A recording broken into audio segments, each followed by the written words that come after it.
Good morning, students. Today we will discuss about chain effects of shifts in demands. Chain effects of shifts in demands on market equilibrium and chain effects of shifts in supply on market equilibrium. Perfect competition के case में जो है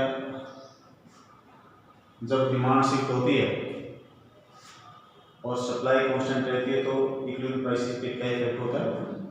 what will be effect on equilibrium prices when demand shifts, demand changes and supply remains constant?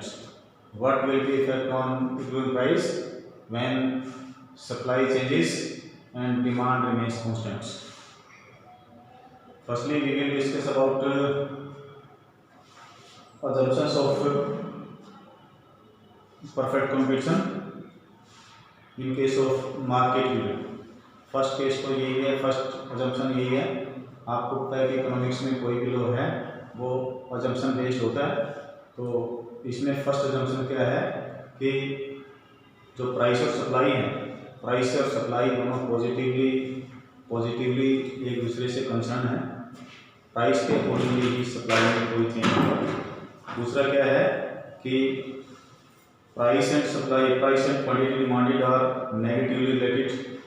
Understood है कि इसमें क्या बताना चाहता है एक जो इकोनॉमिस्ट है वो क्या बताना चाहता है कि इसमें जो है इस केस में परफेक्ट कंपटीशन के केस में, मार्केट इक्विलिब्रियम के केस में लॉ ऑफ डिमांड्स और लॉ ऑफ सप्लाई दोनों ही अप्लाई होते हैं।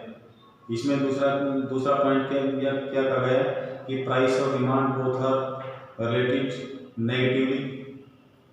नेगेटिव का मतलब क्या है कि लॉ ऑफ डिमांड के अकॉर्डिंगली मैंने आपको बताया था कि लॉ ऑफ डिमांड के अकॉर्डिंगली जो प्राइस और डिमांड है दोनों की रिलेशनशिप क्या है? There is negative relationship between price and demand of commodity. both have adverse relationship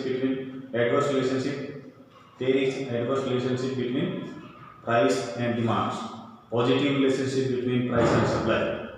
third क्या है इसमें कि forces of supply and demand operates freely without any government intervention.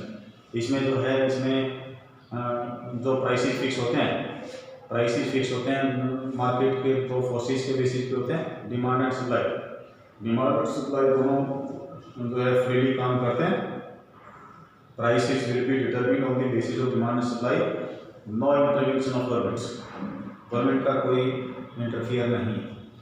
अब हम डिस्कस करेंगे कि market equilibrium in case of chain effect of shift in demand and supply. Firstly we will discuss about shifts in demand, chain effect of shifts in demand, or we can say what will be effect on equilibrium prices when demand changes and supply remains constant. दोनों type के effects हो सकते हैं।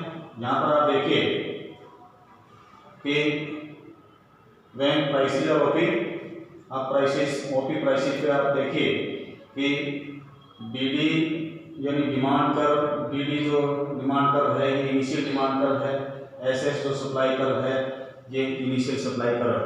Supply remains constant, supply में किसी type का कोई change नहीं होगा। Demand curve shifts from DD to D1 upward. When supply remains constant, demand curve shifts upward. in this situation price will increase from OP to OP1 because here demand is greater than supply. When demand is greater than supply, price will increase.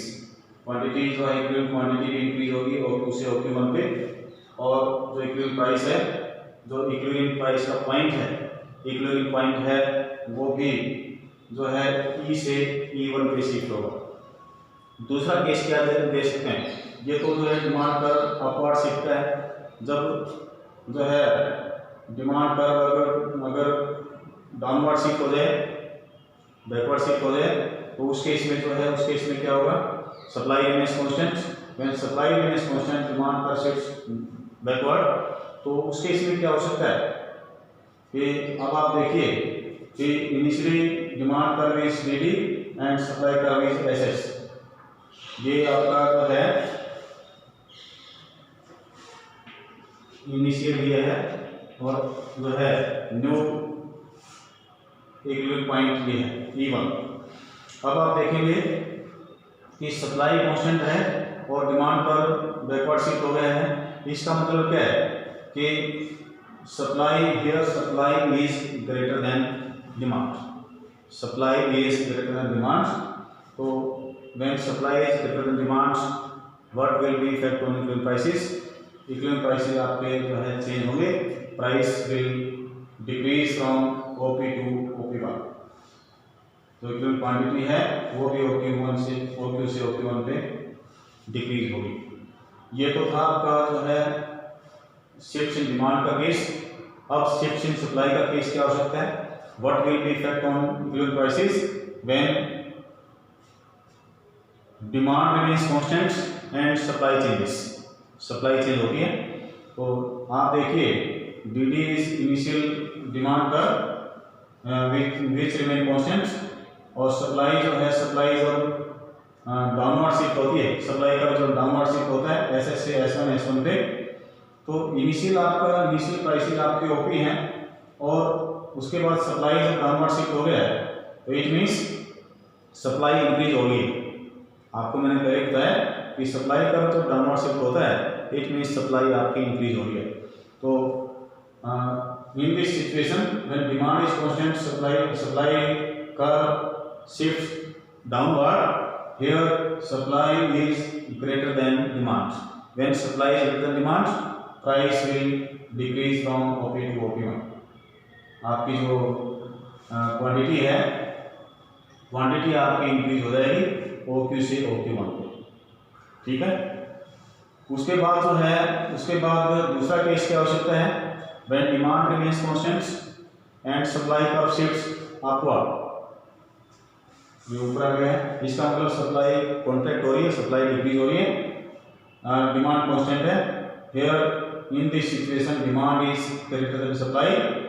When demand is greater than supply price will increase from OP to OP1। Quantity आपके OP से OP1 पे decrease होगी। तो ये आपके shift in supply का case था, shift in demand का केस था और कुछ अजम्पशंस बताइए। That's all for today.